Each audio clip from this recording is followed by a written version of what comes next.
내가 선한 싸움을 싸우고 나의 달려갈 길을 마치고 믿음을 지켰으니 이제 후로는 나를 위하여 의의 면류관이 예비되었으므로 주 곧 의로우신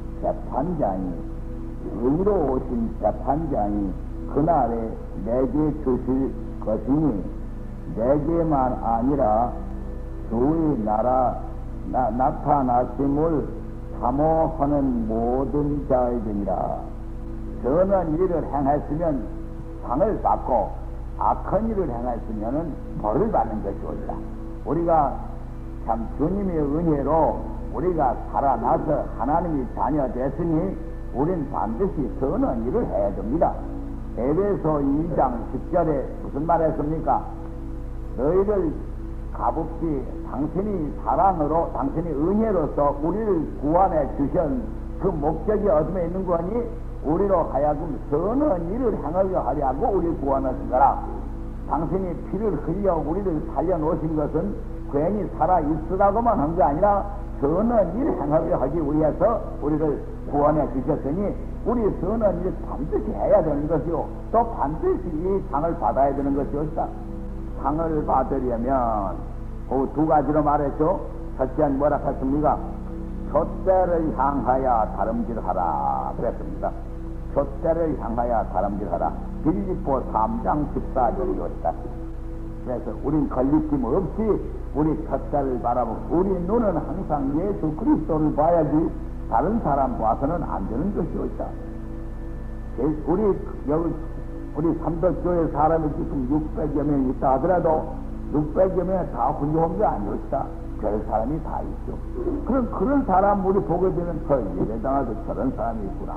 어묵은 집사도 그렇구나. 장로도 그렇구나. 목사도 그렇구나.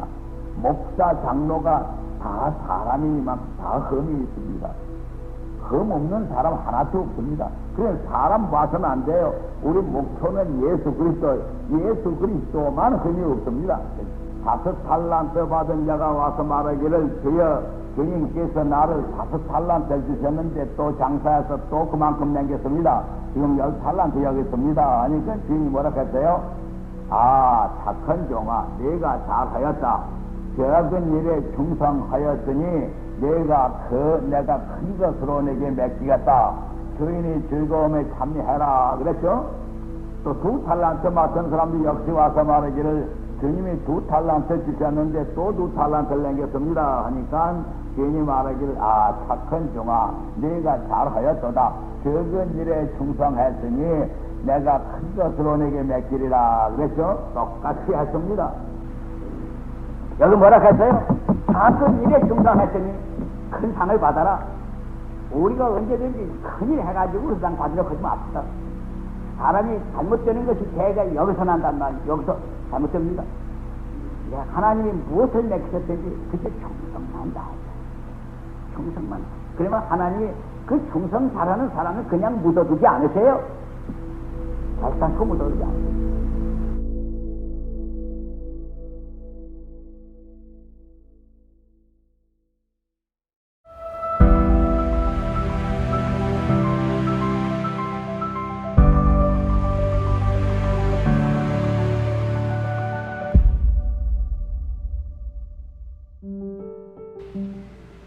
주 안에서 항상 기뻐하라. 내가 다시 말하노니 기뻐하라. 너희 관용을 모든 사람에게 알게 하라. 주께서 가까우시니라.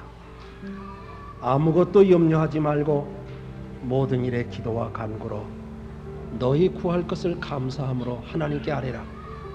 그리하면 모든 지각에 뛰어난 하나님의 평화가 너희 마음과 생각을 지키시리라. 사랑의 근원 되신 내 주님을 모시고 우리가 만일 행복하지 못하다고 하면은 무엇인가 잘못되어 있습니다. 제가 이런 질문을 여러분들에게 던져보겠습니다. 여러분은 행복하십니까? 이 자리를 떠나시기 전에, 그리고 이 자리에서 참으로 나는 복된 사람이라 그 행복을 누리시려고 하면은 사람과 사람과의 사이를 사랑으로 맺으셔야 합니다. 주님이 원수를 사랑하라는 말은 여러분의 원수를 나보다 더 사랑하기 때문에 사랑하라는 말은 결단코 아닙니다. 주님이 여러분과 저를 너무너무 사랑하셨기에 생명 버려서 주시기까지 피 흘려 십자가에 매달려서 주시기까지 나를 사랑하신 나이기에 여러분이기에 원수를 두고는 행복할 수 없고 미워하는 사람을 갖고는 행복할 수 없는 나를 알기에 원수를 사랑하라고 주님은 말씀하신 것입니다. 우리 예수님은 십자가상에서 자신의 손에다 못을 박는 사람들을 위해서 용서의 기도를 드리신 것을 여러분들은 기억하십니다. 둘째로 여러분들이 이 시간 행복을 느끼고 고백하고 누리시려고 하면 하나님과 나 사이는 충성으로 맺어져야 됩니다. 사람과 사람과의 사이는 사랑으로 맺어지고 하나님과 나 사이는 충성으로 맺어져야 됩니다. 하나님을 사랑하는 것을 충성이라 그럽니다. 어느 순간이 여러분 중에 제일 행복한 순간이었습니까? 시간을 바쳐서 물질을 바쳐서 정성을 바쳐서 집에 가도 버스를 타도 가난하면서도 주의 재단에 충성하고 하나님 앞에 충성하고 하나님을 열정적으로 사랑할 때 그 사람에게 행복을 뺏어갈 사람이 없었습니다. 하나님의 뜻에 충성하면서 살아나갈 때 모세는 모세 될 수 있었고 그는 행복했습니다. 성도의 행복은 하나님을 마음껏 사랑하는 곳에 있습니다. 성도의 행복은 제단을 통해서 있어집니다. 여러분 불행하십니까? 충성을 회복하십시오. 다시 충성하십시오. 마지막 셋째로 여러분들이 이 시간 행복을 누리시려고 하면 물질과 나 사이의 관계는 감사로 맺어져야 됩니다. 감사가 없이는 물질 생활에 행복을 못 누립니다. 얼마나 많이 가졌느냐가 행복이 아닙니다. 사실 여러분들이 가지신 것을 내 것으로 누리는 순간은 언제냐 할 것 같으면 감사하는 순간입니다. 결론을 말씀드립니다. 사람과 사람과의 사이를 뭘로 맺자고요? 사랑으로 맺으셔야 됩니다. 미워하는 사람 생각나시거든 애써속히 그를 위해서 기도를 하세요. 축복을 빌으세요. 하나님과 나 사이는 어떻게 하자고요? 충성하셔야 됩니다. 충성을 회복하셔야 됩니다. 물질과 나 사이는 어떻게 하자고요? 감사를 회복하셔야 됩니다. 하나님 앞에는 충성, 사람 앞에는 사랑, 이웃 앞에는 감사, 물질 앞에 감사.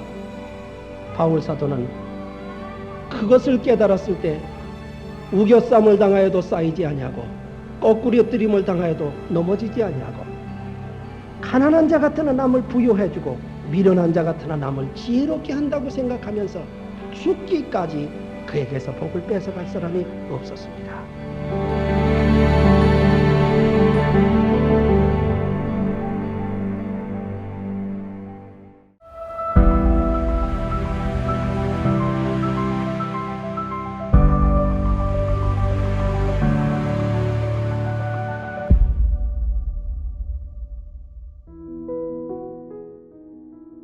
교회를 가르쳐서 그리스도의 몸이라 하면서 우리가 이렇게 여러 지체가 있고 여러 기능이 있지만은 하나가 아니냐 그렇습니다. 지체를 주어 모두어서 몸을 만들지는 않습니다. 몸이기 때문에 여러 지체가 있습니다.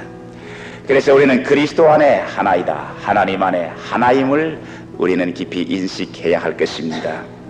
제가 미국에 처음 갔을 때에 좀 미국의 여러 교회를 돌보고 싶어서 흑인 교회를 갔습니다. 2시간 반 이상 넘도록 예배를 보며 성가대가 도중에 3번을 서서 성가를 하는 걸 보았습니다. 설교하는 목사님에게 교인들이 앉아있다가 목사님이 하는 말씀에 우리는 아멘 합니다만은 거기에서는 당신 말씀이 옳습니다 그래요. You're right 그렇게 손을 쳐요. 그리고 맞다고 손뼉을 치고 그리고 다 같이 일어나서 찬송을 부르고 또 앉고 또 기도하고 그러다가 안 되니까 성가대 한 번 더 하라고 성가대 또 한 번 더 하고요. 거기도 하나님을 섬기고 거기도 하나님의 은혜 앞에 감격하고 인간적으로는 우리가 인종의 차별을 받고 얼굴의 색깔은 다르지만 거기도 하나님 안에 그리스도 안에 하나인 것을 보았습니다. 조금 우스운 얘기입니다만은 제가 한국 사람이라고 방문했더니 한국 교회에 대한 그 애착심과 사랑 때문인지 뚱뚱한 여자들이 그냥 부르더라 그러면서 그냥 꽉 끼었는데 그냥 터질 뻔했습니다만 거기도 그리스도의 사랑을 함께 나누는 형제의 우애가 있습니다. 우리는 모두 하나님 안에 하나입니다. 오늘 금년도 저들 교회에 말씀으로 자라가자라고 하는 표를 가지면서 에베소 4장에 있는 말씀을 생각했습니다마는 그리스도의 분량에까지 자라가야 하는 것입니다. 왜 우리가 하나 되는 일을 지키지 못하는가? 그리스도 안에서 성숙하지 못하기 때문입니다. 옛 사람을 벗어버리고 그리스도 안에서 우리의 인격이 성숙하여져야 우리가 그리스도 안에 하나의 평안을 누리게 되어질 것입니다. 우리는 내가 귀한 사람인 것처럼 너의 생명도 귀한 것을 알게 되어지고, 내가 생각하는 것이 귀한 것처럼 너의 생각도 귀하다는 것을 인정할 줄 알게 될 것입니다. 손이 손으로서의 귀한 사명이 있다면 발은 발로서의 귀한 사명이 있습니다. 눈이 눈으로서의 가져야 할 위치와 사명이 있다면 입도 입으로서의 가져야 할 사명과 위치가 있습니다. 우리는 이것을 하나님의 거룩한 교회 안에서 이 말씀이 우리에게 진리로 비유되었거니와 우리의 삶 속에서도 구체적으로 우리를 가르치시는 귀한 진리의 말씀이 된 줄로 압니다. 사랑하는 성도 여러분, 그러므로 우리는 주 안에서 이미 하나 되게 하신 주의 거룩하신 뜻 안에서 믿음 안에 하나로 살아갈 수가 있기를 바랍니다. 그리스도 안에서 한 소망으로 살아갈 수가 있기를 바랍니다. 영원한 미래의 소망을 바라보며 우리는 하나님을 깊이 인식해야 할 것입니다.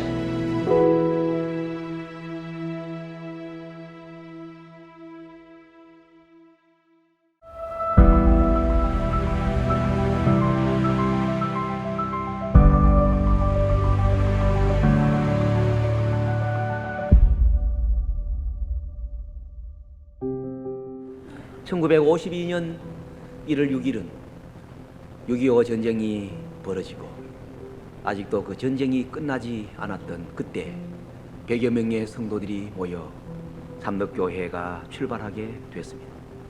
여러 가지 어려운 가운데서 하나님께서 은총을 베푸셔서 50년 동안 하나님의 구원의 역사를 이루어 오늘까지 오게 된 것은 전적으로 성령님의 역사하심을 믿습니다. 성도 여러분, 믿음은 쉬는 것이 아닙니다. 믿음은 항해를 하던 배가 항구에 들어와서 닻을 내리고 배를 밧줄로 묶어서 그 다음에는 쉬고 노는 것이 아닙니다. 그 반대입니다. 항구에 정박해 있던 그 배 밧줄을 풀고 그리고 닻을 올리고 돛을 높이 올려서 망망한 바다로 항해를 해 나가는 것이 이게 믿음입니다. 우리 삼덕교회는 다시 50년을 향하여 새롭게 항해를 시작해야 합니다. 1952년 1월 6일 삼덕교회 공동체가 생겨서 50년을 지내는 이런 과정 속에 평탄할 때도 있고 성장할 때도 있고 순풍에 돛을 단 것 같이 우리 교회가 순조롭게 성장해 오기도 했지만은, 그러나 성도 여러분, 50년의 역사를 가만히 하나 뜯어보면 말할 수 없는 그런 밖에서 부는 바람과 안에서 일어나는 돌풍과 그리고 이리저리 우리 인간의 어리석음과 우리 인간의 악함으로 말미암아 교회 안에 어두운 그림자가, 어두움이 찾아왔던 때가 얼마나 많은지 말할 수 없습니다. 교회가 때로는 시험을 당하고 때로는 풍랑을 만나고 교회 안에 갖가지 참으로 인간적인 일들이 벌어지고 교회가 여러 가지 환난을 당할 때, 그때 우리 주님은 그 현장을 지켜보고 하감하여 지켜보고 계신다는 사실을 우리는 알아야 합니다. 그때까지 우리 주님은 산에서 기도하고 계셨습니다. 기도하시는 중에 우리 주님의 몸은 가벼워졌습니다. 성도 여러분, 기도는 우리의 몸을 가볍게 하는 것이 기도입니다. 우리의 몸을 자유롭게 하고 우리의 몸을 투명하게 하고 우리를 중력의 법칙에서 벗어나게 하고 우리로 하여금 만유인력의 법칙에서 벗어나게 하는 것이 기도입니다. 그러므로 성도 여러분, 교회는 기도하는 공동체입니다. 이 집은 기도하는 집입니다. 삼덕교회 새롭게 맞이할 50년의 역사는 온 성도들이 기도하는 공동체를 이루어 우리의 몸이 이 세상에서부터 가벼워지고 우리도 이 세상의 갖가지 풍랑과 파도를 밟으면서 우리 주님이 우리에게 맡기신 사명을 감당해야 할 것입니다. 믿음의 주요 온전케 하시는 이인 예수만 바라보십시오. 풍랑도 일고 바람도 일어도 그 풍랑과 바람이 그리고 파도가 여러분 발밑에 있을 것입니다. 그 배에 우리 주님이 타셨습니다. 그랬더니 바람이 그치고 풍랑과 파도가 잔잔하여 졌다. 여러분의 마음의 배에 우리 주님 온전히 타시고 여러분의 가정의 배에 우리 주님 온전히 타시고 우리 삼덕교회 공동체의 교회의 머리가 되시는 우리 주님이 타시면 바람과 풍랑이 잔잔하여 질 것입니다. 풍랑과 파도도 넉넉히 밟고 바다 위로 걸어서 참으로 우리가 목적하는 그 목적지까지 우리가 참으로 하나님의 은혜 가운데 권능 가운데 우리의 항해를 끝까지 마칠 수 있는 우리 개인과 교회의 삶이 되시기를 주님의 이름으로 부탁드립니다.